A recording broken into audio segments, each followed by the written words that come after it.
Have you ever felt like you were walking a tightrope, desperately trying to keep your balance?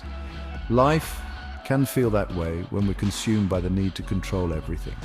We strive to control our environment, our relationships, and even our own thoughts and feelings. This desire for control is understandable. It stems from a deep-seated need for security and predictability in a world that often feels chaotic and uncertain.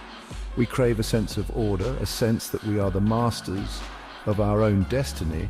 We tell ourselves that if we can just control all the variables, we can ensure our happiness and avoid pain. However, this pursuit of control is often a recipe for frustration and, ironically, a loss of control. The more we grip, the more elusive true peace and freedom become. The truth is, life is full of surprises. It throws curveballs when we least expect them. Our carefully laid plans can crumble in an instant, leaving us feeling powerless and overwhelmed. This is where the paradox of control emerges. The need to control is often rooted in fear of the unknown, fear of failure, fear of not being enough. We believe that by controlling our external circumstances, we can somehow control these inner fears. But this is an illusion. True control, in the sense of complete mastery over our lives, is simply impossible. The more we try to force outcomes, the more we create resistance and tension within ourselves and in our lives. We become like a gardener who, instead of nurturing his plants, tries to force them to grow according to his rigid timetable. The irony is, the more we try to control, the less control we actually have. We become so fixated on our desired outcome that we fail to see the bigger picture, the natural flow of life. This rigid need for control creates a vicious cycle. We grasp for control, we feel more anxious, and then we grasp even tighter. Imagine a child trying to control a butterfly. The more the child squeezes, the more likely the butterfly is to be crushed. This is a simple analogy, but it illustrates the paradox of control beautifully. When we cling too tightly to people, situations, or outcomes, we stifle their natural beauty and spontaneity. We suffocate them with our need for control. This need for control can manifest in various aspects of our lives. In relationships, it can manifest as possessiveness and jealousy, ultimately driving our loved ones away. In our careers, it can lead to micromanagement and burnout as we try to shoulder the burden of every single detail. The more we try to force things, the more resistance we encounter. This resistance can take many forms: stress, anxiety, conflict, and even physical illness. It's a clear signal that we are out of alignment with the natural flow of life. We are swimming against the current, exhausting ourselves in the process.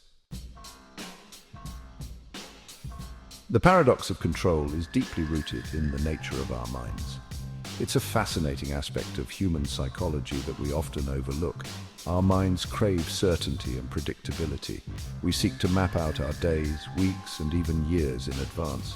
They love to plan, strategize, and analyze. This need for control is evident in our daily routines and professional lives. This is not inherently bad. In fact, it can be quite beneficial. Our ability to plan and analyze is what has allowed us to achieve incredible things as a species.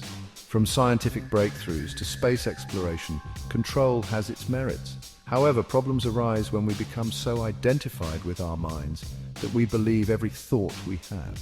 This can lead to a distorted sense of reality. We start to believe that we are our thoughts, and our thoughts become our reality. This identification can be limiting and stressful. The mind, left unchecked, can become a relentless thought-producing machine, churning out endless worries, fears, and what-if scenarios. This can disrupt our peace of mind. It can trap us in a cycle of overthinking and anxiety. This cycle can be hard to break and can affect our overall well-being. This is where the ego comes in. The ego is a powerful force within us. The ego is the part of us that is identified with the mind, with our thoughts and beliefs about ourselves. It shapes our self-image and our interactions with the world. It is the part of us that craves control, that wants to dictate how our lives should unfold. This desire for control can be both a strength and a weakness. The ego thrives on certainty and control. It seeks to manage every aspect of our lives to maintain a sense of order. It wants to know what's going to happen next so it can feel safe and secure. This need for control can sometimes lead to unnecessary stress and anxiety. Stories of freedom. There are countless stories of people who have found greater peace and fulfillment by letting go of the need to control. These individuals have discovered that true freedom lies in the ability to release their grip on life's uncertainties and embrace the flow of existence. One such story is that of Viktor Frankl, a psychiatrist who survived the horrors of the Holocaust. Despite the unimaginable suffering he endured, Frankl found a way to rise above his circumstances. In his book Man's Search for Meaning, Frankl writes about the importance of finding meaning and purpose even in the midst of suffering. He believed that our primary drive in life is not pleasure, as Freud suggested, but the discovery and pursuit of what we personally find meaningful. He realized that while he couldn't control his external circumstances, he could control his response to them. This shift in perspective allowed him to maintain his inner freedom and dignity. Another inspiring example is that of Nelson Mandela. His story is a testament to the power of the human spirit and the ability to transcend even the most oppressive conditions. Imprisoned for 27 years, Mandela could have easily succumbed to bitterness and despair. The harsh conditions and isolation were enough to break anyone's spirit. Instead, he chose to forgive his captors and focus on his vision of a free and democratic South Africa. His ability to let go of anger and resentment was crucial in his journey towards becoming a global symbol of peace and reconciliation. Mandela's story teaches us that even in the face of extreme adversity, we always have the power to choose our response. This choice can lead us to personal freedom and a sense of inner peace. And these stories, and countless others like them, illustrate a profound truth. True freedom and happiness are found not in controlling the uncontrollable, but in surrendering to the present moment and embracing the unknown. By letting go, we open ourselves to the beauty and possibilities that life has to offer. A path to inner peace. The key to breaking free from the paradox of control is to cultivate acceptance.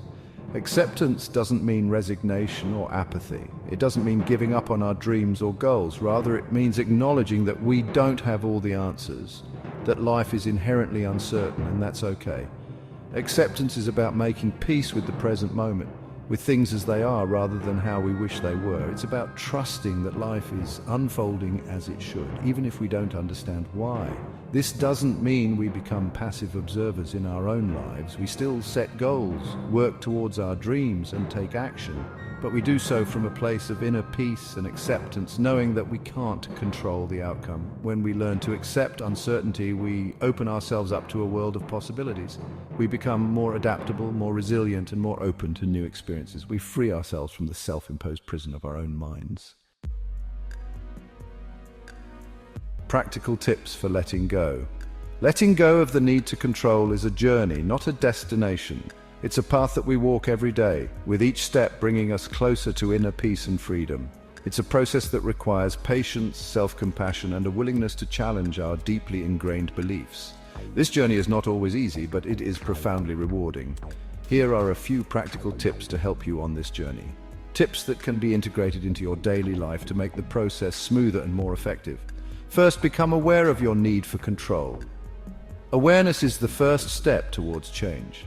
The first step to letting go is to become aware of when and how you are trying to control things. Notice the situations that trigger this need and observe your reactions. Start paying attention to your thoughts, feelings, and bodily sensations in those moments when you feel the urge to control. Second, practice mindfulness. Mindfulness helps anchor you in the present. Mindfulness is about bringing your attention to the present moment without judgment. It allows you to experience life as it is, rather than how you think it should be. Engage your senses fully in the present. Feel the texture of the ground beneath your feet, the sound of the wind rustling through the trees, the smell of fresh rain. Notice the sights, sounds, smells, and sensations around you. Third, challenge your thoughts. This is crucial for breaking free from the cycle of control. Our thoughts are not facts. They are often influenced by our fears and past experiences. When you notice yourself worrying about the future or dwelling on the past, gently challenge those thoughts. Ask yourself if they are based on reality or just assumptions. Ask yourself, is this thought helpful? Is it true? Is it serving my well-being? Finally, focus on what you can control. Direct your energy towards things that you can influence. You can't control everything, but you can control your own thoughts, feelings, and actions. This shift in focus can be incredibly empowering. Focus on what you can influence and let go of the rest. Embrace the freedom that comes with releasing control. The joy of surrender. There's a profound sense of liberation that comes with surrendering to the present moment.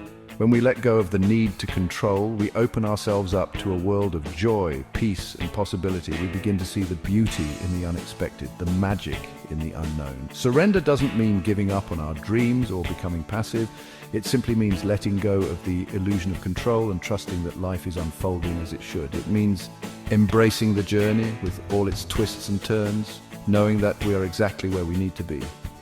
The joy of surrender lies in the realization that we are not in control, and that's okay. In fact, it's more than okay. It's liberating, it's empowering, it's the key to unlocking a life of true peace, joy, and fulfillment. Embracing the unknown, a recipe for a fulfilling life. Life is a journey, not a destination.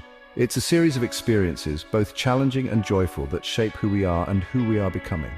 By embracing uncertainty and letting go of the need to control, we open ourselves up to the fullness of life. We allow ourselves to be surprised, to be challenged, to grow and to evolve. So let go of the reins. Embrace the unknown. Trust that life is happening for you, not to you, and watch as the universe conspires to bring you everything you've ever desired and more.